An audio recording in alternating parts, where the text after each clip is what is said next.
Hello, my name is Rachel Ruscito. It is December 3rd, 2001. My cameraman is Frank Mazzaferro, and we will be doing an interview of Barton Wilgus. We're good to go. Okay. First, we'd like to start off with what you did briefly before the war started. Like, where were you working, if you had any jobs, you know. Just... I worked at Revere Copper and Brass as a metal inspector and received my draft notice, and about 3 different times I was called and the quota had been filled so that I didn't have to go. But this was very disconcerting because I would get all ready to go and then they wouldn't take me. So I volunteered. And of course I went on the 8th of July 1941. And I went on to Governor's Island and was sworn in the Army on the 9th of July. And I was there for about, I don't know, maybe 3 or 4 days. And then was transferred to Fort Dix, New Jersey. And we were there for about maybe a week and a half before I was assigned to a training center in Fort Bragg, North Carolina. And that was Battery D of the 14th Field Artillery Training Center. And I was there approximately 2 years. I served my 13 weeks basic training and then was kept on as an instructor in artillery. And I stayed there until sometime in September. And they were disbanding the training center. So my commanding officers thought rather than stay and be assigned to the infantry that I should transfer into a division. So I transferred to the 28th Division, and that was at that time was stationed at Camp Pickett, Virginia. And when I got to Camp Pickett, Virginia, I was an excess section chief. So to decide who was going to be the 4th section chief, we had a exercise in the field, and we fired a couple of problems. And at the end of that, they decided that I was the man for the 4th section. So from that time on, I was a member of the 28th Division. Battery B, 108th Field Artillery, which was 155 millimeter Howitzers. And I was with them throughout the entire campaign. How effective were the Howitzers, like, as far as the damage they can do and their accuracy? What is a howitzer? How effective were they? Oh, very, very. A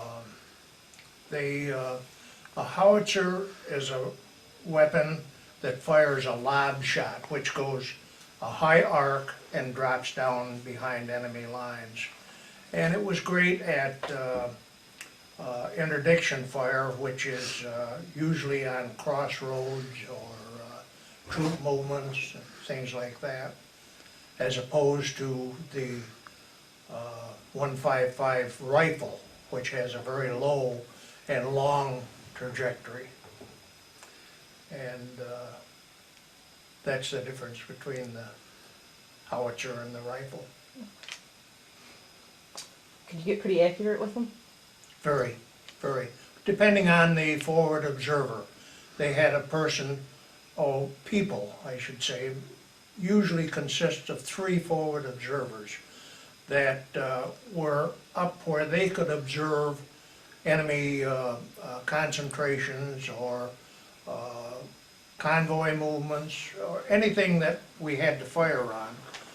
And they would give us the coordinates, and we would lock them into our panoramic sights and then fire the guns. Very effective. Where were you on your first day of combat? I didn't get that. Where were you on your first day of combat? We were in, well, we landed on Omaha Beach on the 22nd of June. And we moved into a apple orchard and we bivouacked overnight.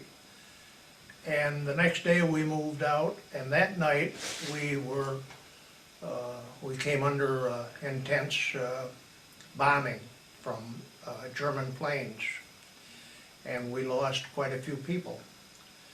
But that was my initiation to fire. Very scary. You mentioned bivouacking. What was that? Well, that's where we pulled into an area where we would park the guns and dig a foxhole and stay overnight. That was campgrounds.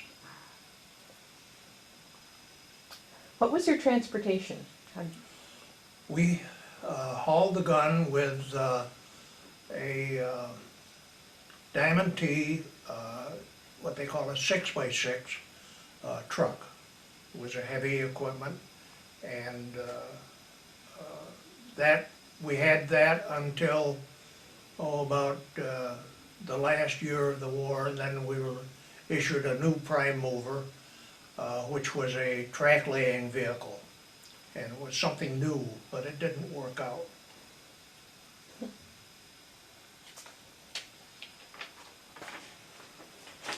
Where were you when you heard Pearl Harbor had been bombed? I was in Pinehurst, North Carolina, playing golf, and we stopped in Salisbury, North Carolina for dinner that night, and the radio was blasting all personnel report to Fort Bragg immediately. Well, we had supper, and then we went to Fort Bragg, and I ended up walking guard the entire night. It was quite a situation. They issued us live ammunition, and we had all sorts of rumors that paratroopers landed, and it was just quite an evening. What did you carry on yourself as far as small arms and self-protection? I carried a .45 small arm and a carbine 30 caliber rifle.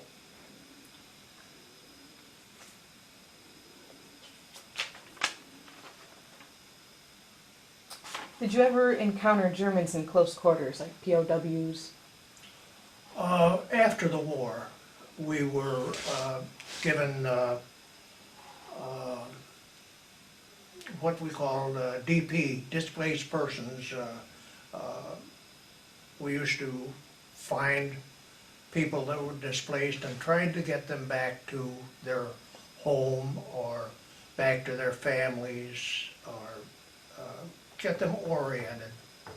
So they were like lost sheep. They didn't know where they were or where they were going. And we did that for about 6 months before I came home. What about your aerial bombing experience?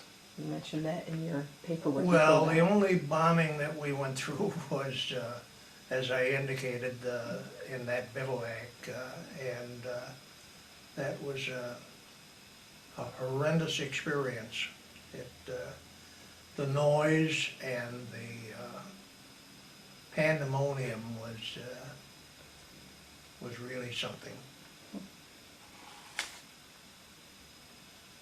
You mentioned you were in the Ardennes, in Rhineland, in the Battle of the Bulge. Which, in your opinion, was the worst for you and your outfit? Well, my opinion of Which battle was the worst, like as far as casualties and such?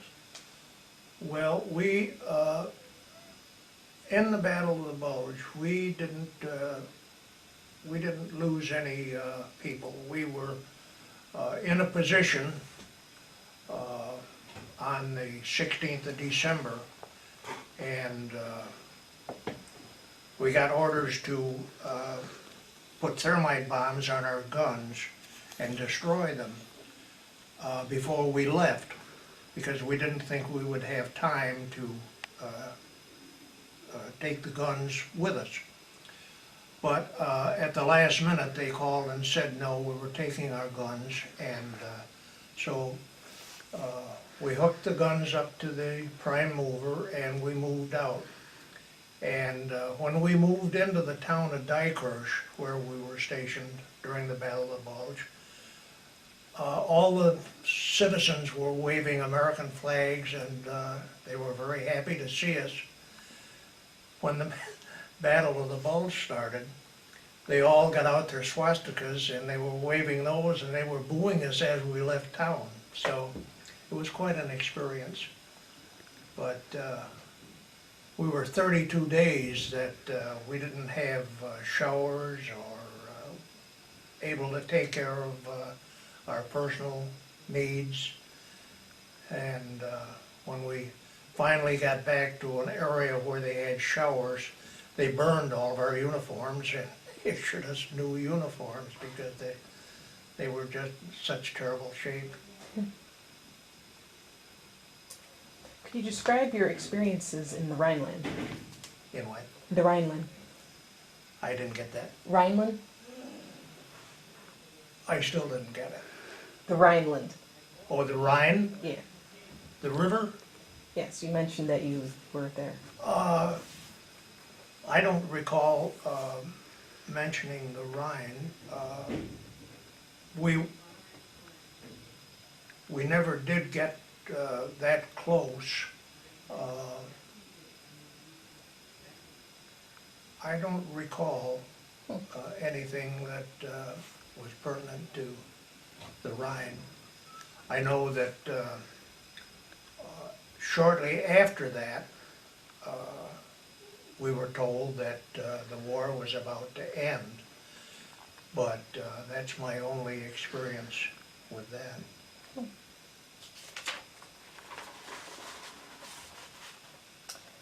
What were your buddies like? What you do with your free time and such?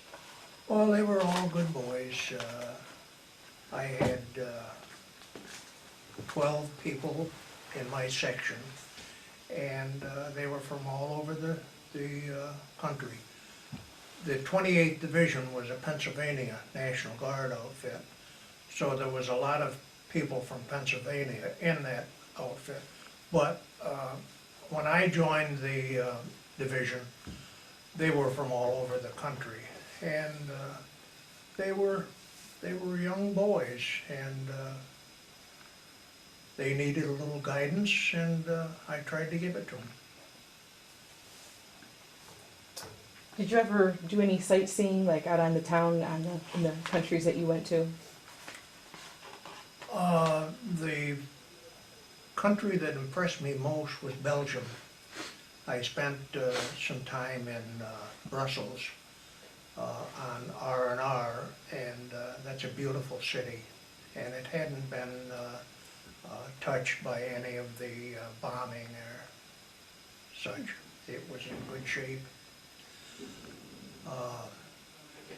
The other cities, Paris, of course, we paraded through Paris when the city was taken, and that was quite an experience to ride down through the center of Paris, and everybody turned out. It was quite an occasion.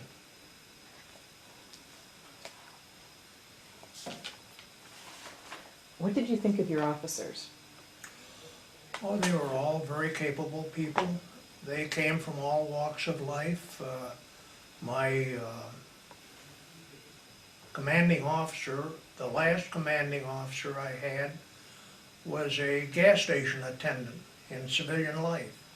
And he had joined the National Guard, and he eventually ended up as a captain.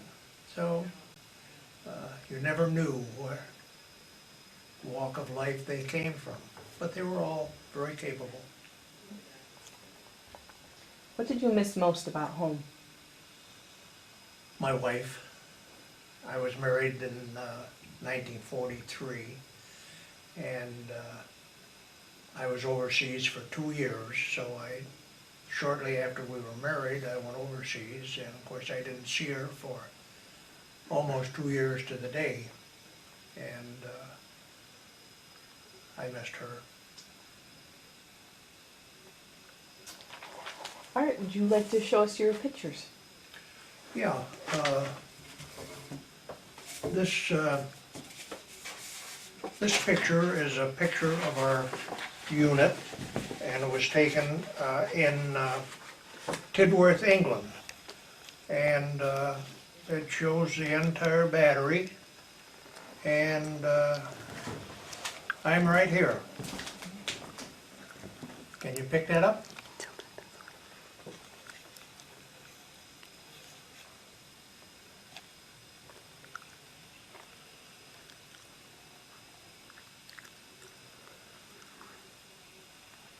Got it? And this one is a picture of our training unit in Fort Bragg, North Carolina. And as you can see, there was quite a few people undergoing 13 weeks of basic training.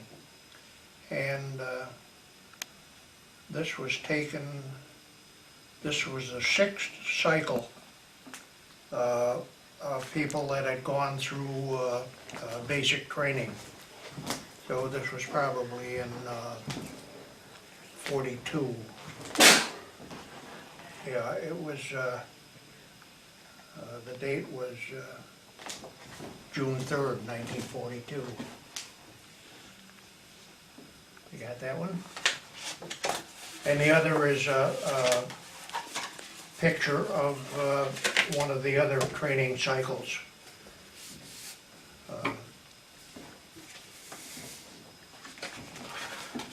This again was taken at Fort Bragg, North Carolina, and this was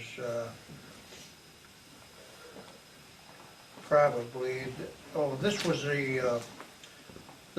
the training, 13 weeks training session that I was in.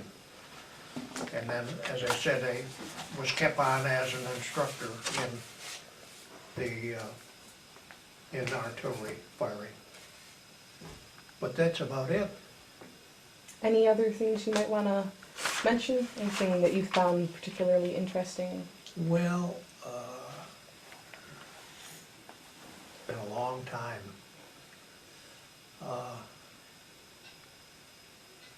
I can recall when we landed in Boston, the first thing I was handed in the left hand was a pint of milk, and the second thing I was handed in the right hand was a Dixie cup of ice cream. And there I am holding milk in one hand and ice cream in another hand, and I couldn't get at either one of them. But I made out. And we were in Taunton, Massachusetts when we landed back in the States. And my mother was in the hospital, had undergone surgery, and so the Red Cross got me home. I didn't have to spend 2 weeks in quarantine, and it was nice to get home. Anything else you want to mention about your experiences in Europe? Well, on the way over, we left Boston on the 27th of September, 43, and we sailed on the Santa Rosa, which was a pleasure ship. But there was 16 people to a stateroom, and the cots were very close together. There was 4 cots high, and I grabbed the bottom bunk, thinking that would be a good deal. And I'm claustrophobic, so when I got in the bunk, the fellow on top of me came down, and the bunk was right just almost on my nose. I couldn't hack that, so I got out of there, and I went out into the hallway, and I said to the guy, "You want a bunk?" And he said, "Yes." So I just go right in and take mine. And in the process, I stepped on a soldier's foot, and he said, "Jeekers, watch where you're going." Well, there was only one fellow in the world that ever used the word jeekers, and I had gone to school with him. And neither one of us knew that we were going to meet up on the ship, so we stayed up all night and we talked about all of our experiences, and it was quite a reunion. But that was about the only, I met quite a few fellows overseas that I had gone to school with, but that was about it.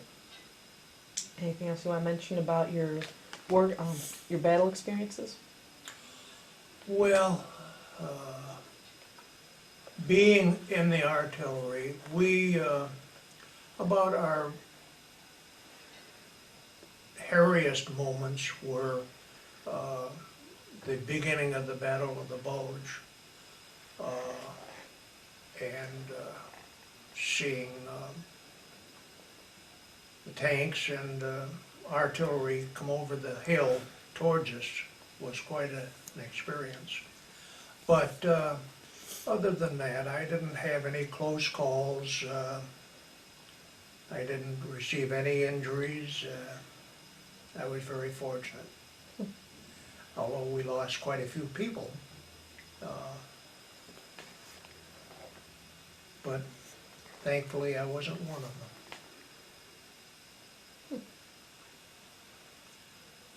If there's anything else you think you want to mention? No. It was a great experience. I was in 4 years, 3 months, and 4 days. And I wouldn't want to do it again, but I wouldn't have missed it for the world. It was quite an experience. And what did you do when you got home? First thing I did was go and see my mother in the hospital. And then a friend of mine, of course I didn't have a car, a friend of mine took me to Oneida, where my mother was in the hospital.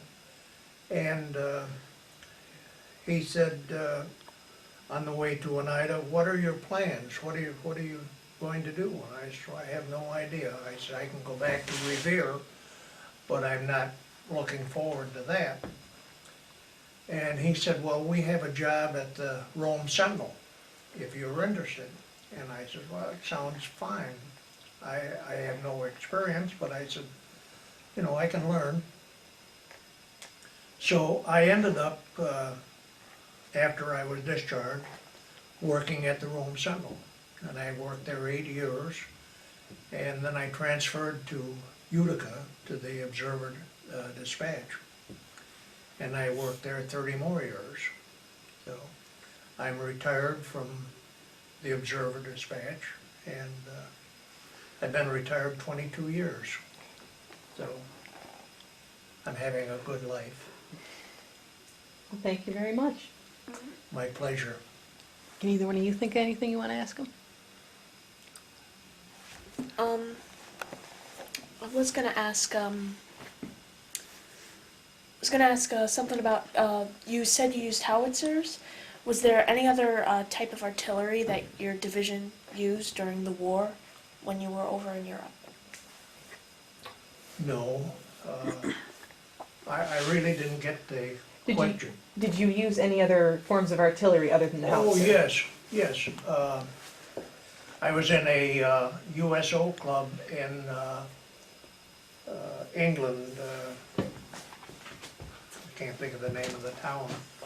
And as I was coming into the club, the club was in a castle and had a winding staircase. And as I walked in, I looked up the staircase and down came a friend who I was in school with. And of course, there again, we spent quite a bit of time. And then, just before we went overseas, over the channel, I heard that there was a Red Cross lady in Salisbury, England. And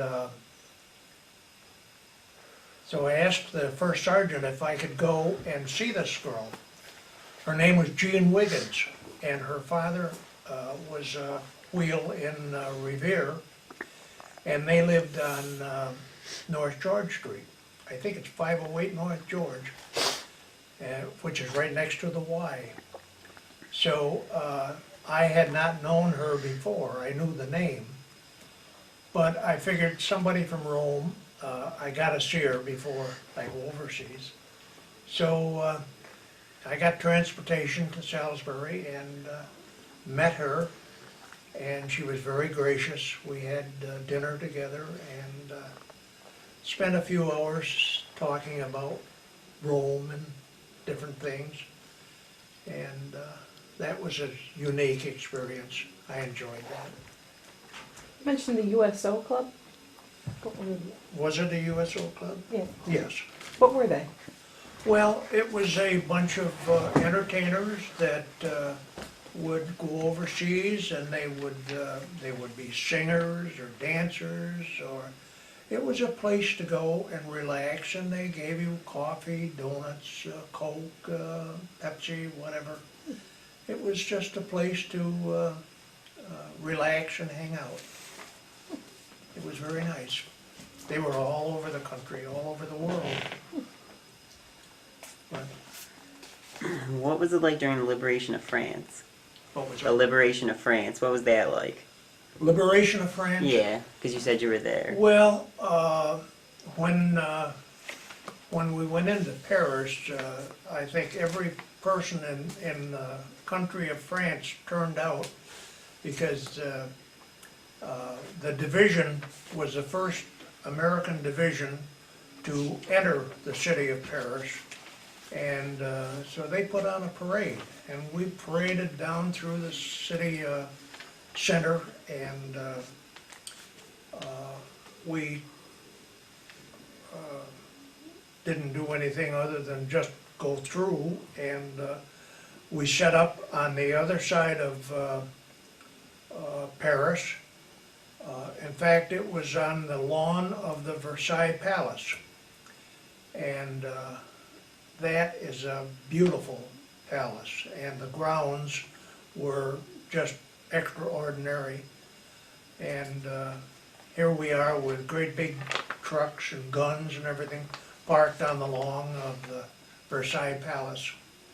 That was quite an experience.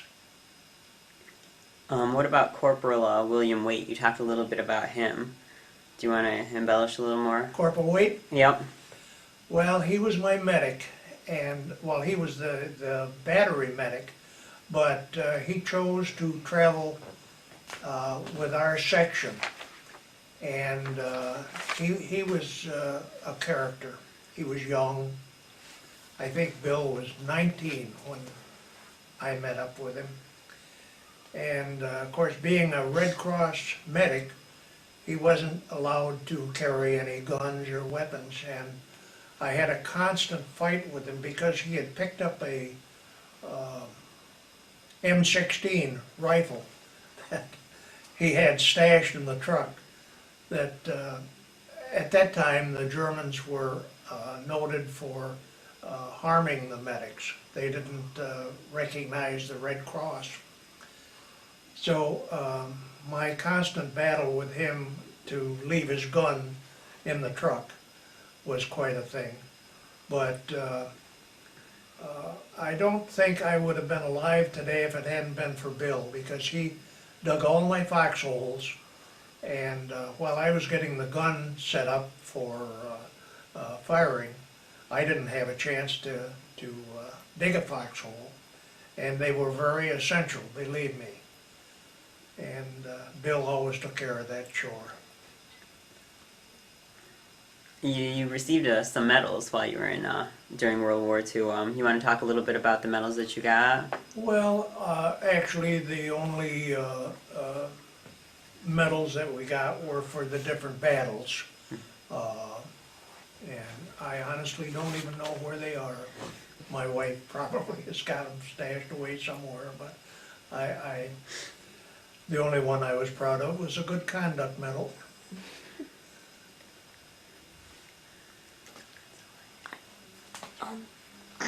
I have a question. With all the recent movies and media that's been placed on World War II, do you think that that it's been a long time coming that people have started to actually, like, veterans have started to actually talk about what really happened in the war? Do you think that's a good thing? Oh, I think so. I have not seen any of them because I just am not interested. That may sound funny, but I lived it once and I don't want to live it again. But I think that the country has been very negligent in alerting young people who have no idea of what war is like. And if this will fulfill their needs to know, I'm all for it. Because it's something that we hopefully never have to go through again. We're in a conflict right now that could be endless. And it's not fun. It's really, it's hard to explain.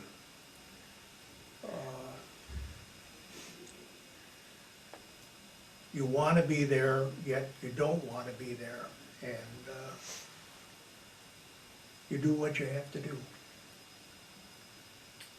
When were you at Normandy? We hit the beaches at Normandy on the 22nd day after D-Day, which would make it the 28th of June. And there was on the bluffs of Omaha Beach, where a lot of soldiers were killed. There wasn't too much action there. We landed fairly freely. There was no fighting or anything like that. But the battle lines were only about 1.5 miles inland from Omaha Beach. So that we, when we pulled into this little apple orchard that I spoke of, we didn't even bother to dig foxholes because we figured, you know, it was we weren't going to be there that long.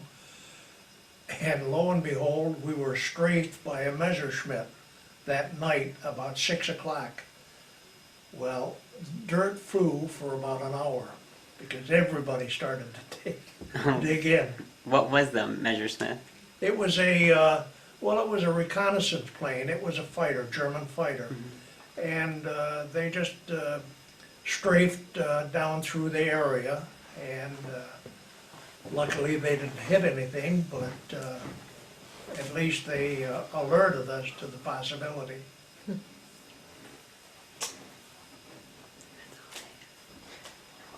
What about your experience in the Ardennes? In what? The Ardennes?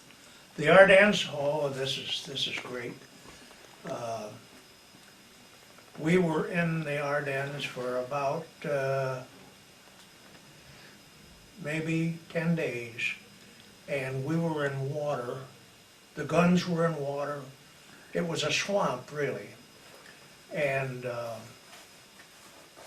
very uncomfortable. Our feet were never dry. And while we were in the Ardennes, they issued overshoes. This was during the winter, of course. And we had overshoes, so we all got a spot where we could dry our feet and put on dry socks and put on our overshoes. And we had them one day, and the phone rang, and the commanding officer says, we have to turn in our overshoes. The infantry needs them. So of course, the infantry had first priority on everything, because they were in deep trouble. So we had overshoes for one day and dry feet for about maybe 10 hours. Back to the wet feet again. But every shell, which weighed 95 pounds, had to be carried in. It couldn't be trucked in. And we probably had to carry the ammunition maybe 500 yards to keep our guns supplied. And one night, a P-38 American fighter flew over, and that was the first time I had ever seen a P-38, which was a twin fuselage plane, and we weren't sure whether it was American or German, there's not having any knowledge of the plane. But that was about it.